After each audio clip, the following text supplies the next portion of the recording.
عنابي يا عنابي.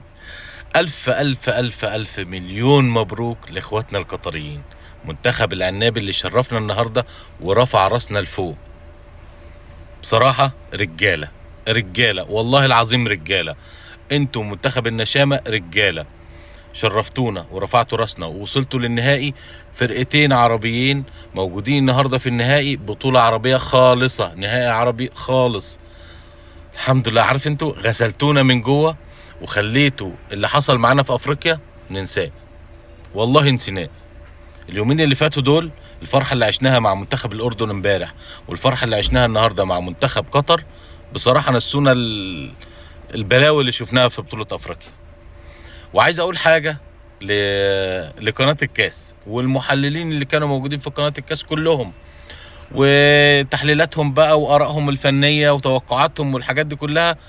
منتخب قطر ومنتخب الأردن ضربوا بتوقعاتكم وتحليلاتكم عرض الحائط، وادوكوا كده ايه، بومبه كبيره كده، وراحوا صاعدين للنهائي.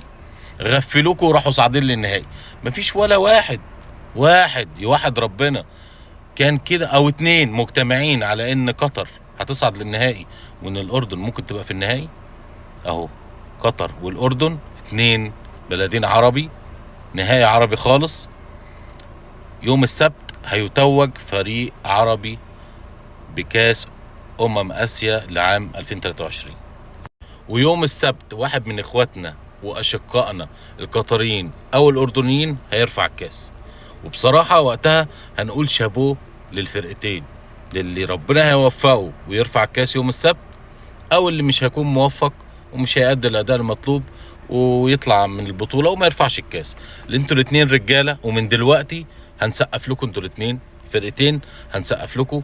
كابتن حسين عموتة، رجالتك الابطال النشامة، تستاهلوا البطولة وتستاهلوا الانجاز التاريخي الاول في تاريخ الاردن كله.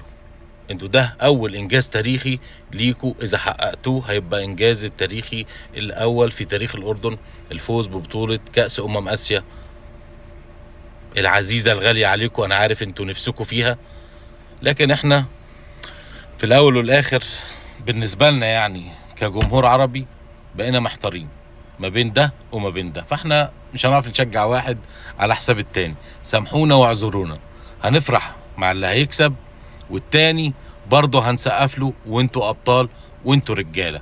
وانجاز تاريخي ان منتخب الاردن وصل للنهائي، ده انجاز تاريخي في حد ذاته حتى لو ما خدش البطوله، ولو اخد البطوله يستاهلوها. ومنتخب العنابي برضه انجاز تاريخي انه يوصل للمره الثانيه على التوالي، بطل 2019 النهارده موجود في النهائي، وما كانش حد مرشحه خالص في البطولة دي ويوصل للنهائي، فده انجاز تاريخي. اخدتوها يبقوا كملتوا الانجاز، ما اخدتوهاش برضو رجالة. شرفتونا والله، شرفتونا يا عنابي، شرفتونا يا نشامة. شكرا لكم بجد، شكرا لكم بجد من كل قلبي. انا مصري، فرحتوني وخليتوا اللي حصل معايا في افريقيا نسيتوا، والبهدلة اللي شفناها في افريقيا نسيناها. وهنستنى منكم مباراة قوية وممتعة فنيا وقتاليا وبطولية وكل حاجة في الدنيا. بقى متعونا يوم السبت، هننتظر منكم مباراة نستمتع بيها، وبالتوفيق بقى للطرفين. مش عارف ازاي بس بالتوفيق بقى، ربنا يوفقكم انتوا الاتنين. يلا بقى، سلام.